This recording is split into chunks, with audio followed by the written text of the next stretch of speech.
Hello, everyone. Welcome back to the Damon Friedman Show, which is not your standard podcast. Absolutely not. It is a movement. And today we're going to talk about something that truly hits at the heart of what it means to follow Jesus, altruism. Now, that's a word you might hear tossed around from time to time, but what does it really mean, especially from a Christian perspective? When we think about altruism, we usually think of selfless acts of kindness, helping someone in need, giving to charity, or doing something good without expecting anything in return. And all those things are true. They really, really are. That is the essence of altruism. But one of the reasons why I want to do this podcast today on altruism is because of this. And I just need you just to follow me here. I believe that the Bible takes the concept of altruism way, way deeper. Like so deep, it's crazy. True altruism, from a Christian point of view, is rooted in something far more profound, and that is this: the sacrificial love that Jesus Christ showed to humanity. Now, for those of you that have no faith, no religion, no nothing, I'm asking you just to follow me for a split second, because this is so important. Many people really don't know who the real Jesus is. And when I'm talking about concepts about like relief and patience, when I'm talking about joy, when I'm talking about altruism, when I'm talking about these things, I'm looking at through like a faith perspective on, yeah, this is the standard that the world has, but Jesus takes it to the next level. So today, I just want to dive into that, how this selfless love is not just something we should do, but something we're called to live out, reflecting on Jesus' love in everything that we do. Everything. Now, is that hard? 100 billion%. It totally is. But let's go ahead and let's just go ahead and dive in on what altruism means in the Bible. Because many people are like, all right, okay, I'm going to follow you. I'm going to listen to you. All right, let's go. All right, let's start by looking at the foundation of altruism from a biblical perspective. In Matthew, the very first book in the New Testament, this is a tax collector, right? Who, for those of you that don't know, tax collectors, many people in the Jewish religion said that, they committed treason because they were collecting money for their enemy, the Rome, who was in government and in charge. And so they were hiring people, the Jewish people, to be tax collectors on their own community. So this is a very touchy subject, but here's this guy who ended up walking with Jesus, found a new life, and then ultimately ended up writing a story, a true story about Jesus. So in his 22nd chapter, Jesus tells his followers, and this is what he's writing: love your neighbor as yourself. Now, this isn't just a suggestion or some nice thing to do. And I want you to know, I've got a neighbor, and I know you do too, that, man, I'm telling you, the worst. Like, out of all the people in the whole world, like, why do I have this guy next to me? Why is he living next to me? He's that neighbor that doesn't like you. He's always complaining to the HOA. I don't know, when my son's basketball goes in his front yard, he calls the cops because my son goes to the front yard and he calls it trespassing, stuff like that. I mean, that kind of a neighbor, always giving you the stink eye, right? Like, you're like, hey, neighbor, how are you? Anyway, Jesus is telling me I got to love that guy. Are you kidding me? Why? Why do I have to love him? Now, again, Jesus isn't saying, hey, I'm going to make a suggestion. He's saying this is what you should do. It's a command. I don't like that command. I don't. And it's okay not to like it. It's okay not to like it. All right, but you still got to do it if you are a person of faith. Anyway, getting back to the story here. So it's not just about being nice or giving to others when it's inconvenient, or when it's convenient, when it's convenient. Jesus is calling us to love in a way that mirrors his own sacrificial love for us.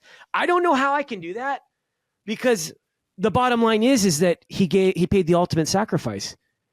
So think about that. He calls us to love others as we love ourselves. Now, we all love ourselves. And most of us love ourselves way too much.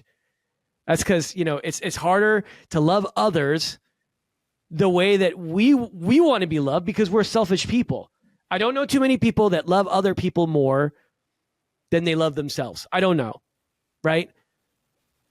That means loving others deeply with an unselfish heart, even when it's inconvenient, even when it requires sacrifice. It's love that goes beyond the surface. It's not just doing good.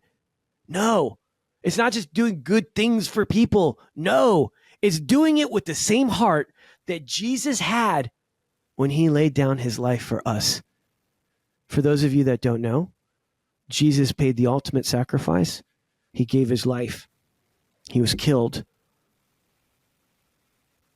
executed on a cross.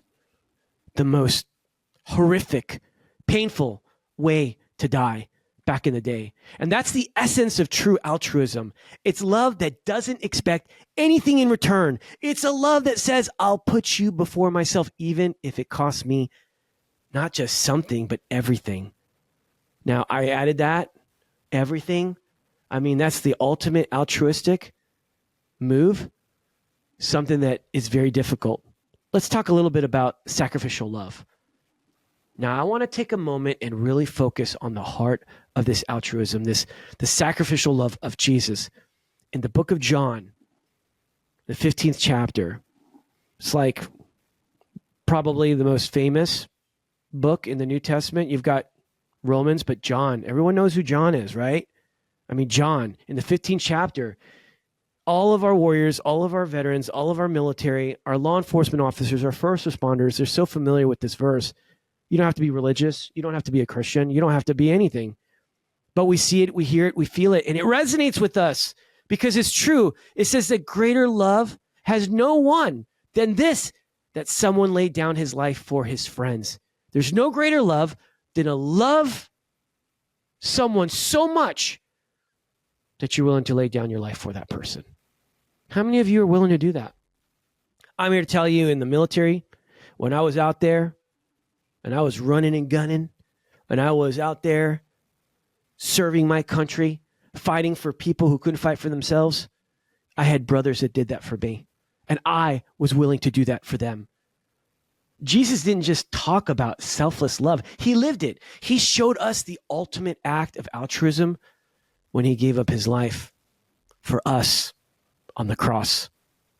Man, every time I think about it, I get emotional because I know what I know what it's like when a brother lays down his life for me out there in combat, in Afghanistan, in Iraq, in the midst of chaos, in the midst of war. That's the model we're called to follow. It's not just about random acts of kindness. It's about living a life of sacrificial love. It's about serving others, not to gain anything for ourselves. No, because we genuinely care for that other person's well-being. The love that Christ showed us isn't a transactional kind of love. No, it's not, I'll scratch your back if you scratch my back mentality. No, it's a love that is freely given without any conditions. When we live altruistically, we're reflecting that love to the world. That's what we're doing. We're reflecting that love to the world. We're showing people what it means to love without strings attached. Just as Jesus did us. Just as Jesus loved us. He did the same thing. Jesus loved us. He showed it. He sacrificed. It wasn't talk. It was all action. Now let's talk about altruism in action. Here's the thing. Altruism isn't always easy. No way, dude. It's not. It doesn't always come naturally. No way. And it certainly doesn't always feel convenient.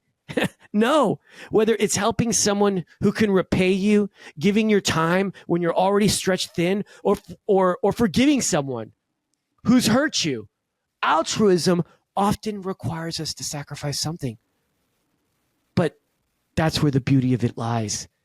When we act selflessly, whether in small or big ways, we reflect on the heart of God. Again, this letter from Paul to the people in Philippi, 2nd chapter, he writes, let each of you look not only to his own interests, but also to the interests of others. Have this mind among yourselves, which is yours. in Christ Jesus. That's what he wrote. So altruism is about shifting our focus. It's about living for something greater than ourselves. It's a way of pointing people to Jesus. Because when we serve others, when we love others selflessly, we're echoing God's grace, and it's an overflow of his love for us. Every time you give, every time you serve, every time you choose someone else over yourself, you're showing the world a glimpse of God's heart. You're pointing to them the gospel, which is freedom. It is the way. The greatest act of love and sacrifice ever known to humanity. I want to repeat exactly what I just said because, man, when I'm saying it, it's blowing my mind. Every time you give, every time you serve, every time you choose someone else over yourself, you're showing the world a glimpse of God's heart. You're pointing to them what the gospel of Jesus is all about freedom, about love, an enduring love, a love that conquers all, bro. You're pointing them to this message of hope and freedom. When you do these things, the greatest act of love and sacrifice ever known to humanity. Man, I'm getting amped up just talking about it because it's so life-changing. It's so life-transforming. Let's talk about the transformative power of altruism. I'm on fire here, man, because I'm telling you, I just want to be better. I want to be more. I want to give more. I want to serve more. And I've got this heart, and it's stubborn, and it's selfish, man.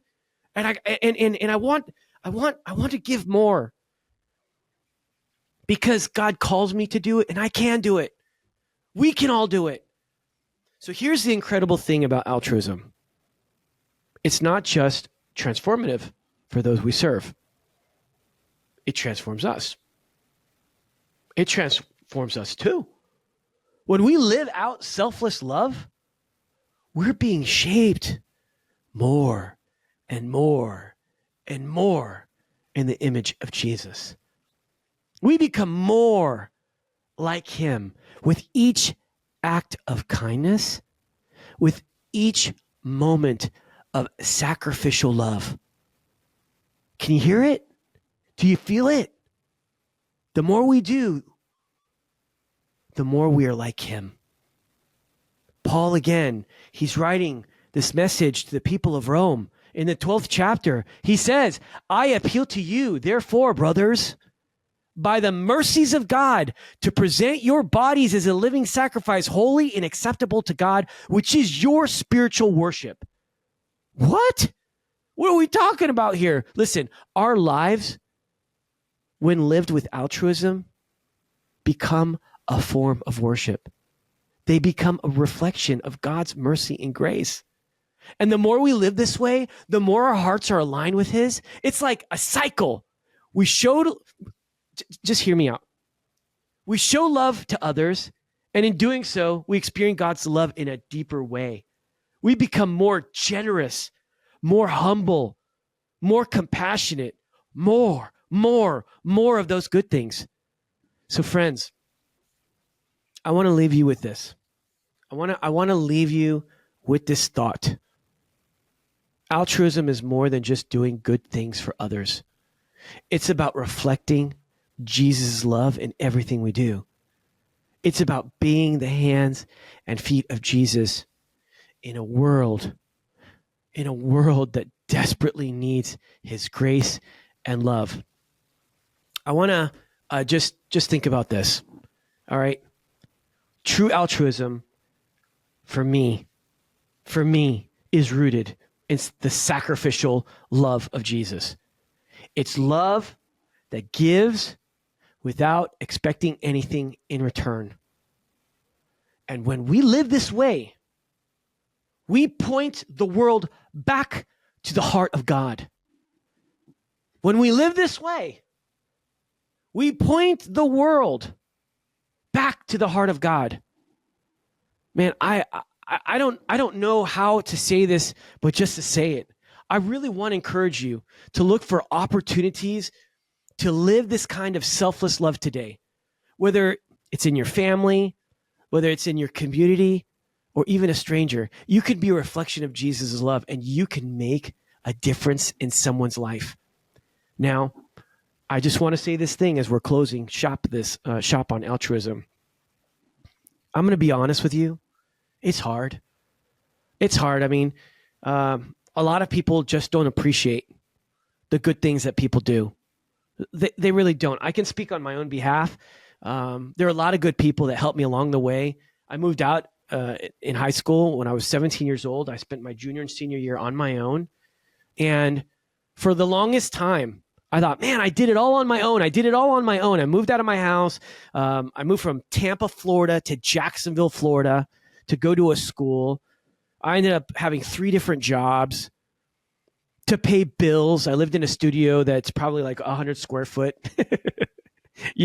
I mean, you throw a twin size bed on the floor and it pretty much covered, that was all the space I had.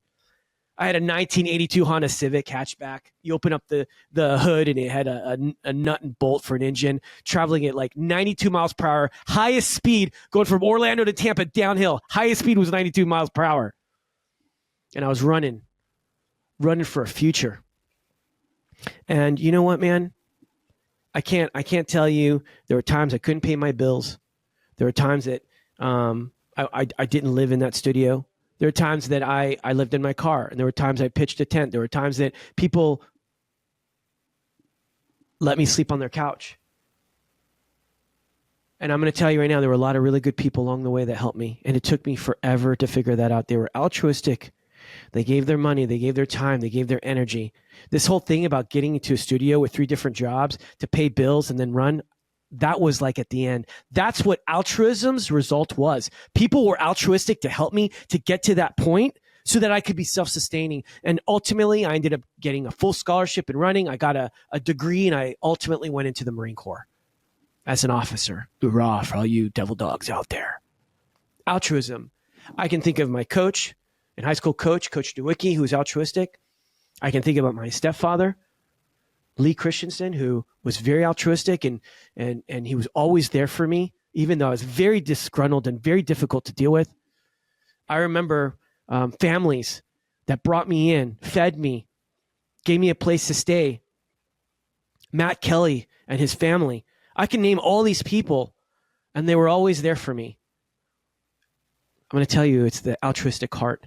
And they were all people that had a reflection of Jesus' love. And I want you to know that altruism changes people's lives. It's changed my life. And I'm challenging each and every one of you to be altruistic. And if you can, please pray for me, for my next door neighbor, that I could be altruistic with him. All right. Thanks for tuning in today with me at the Damon Friedman Show, which is not your standard podcast, friends. Absolutely not. This is a movement. And today I'm hoping that you have this movement of altruism in your life. I pray that as you live out altruism, your heart grows more and more and more like my Jesus, and that his love flows through you in a very powerful and awesome way. All of you, from Damon Friedman's heart, Godspeed.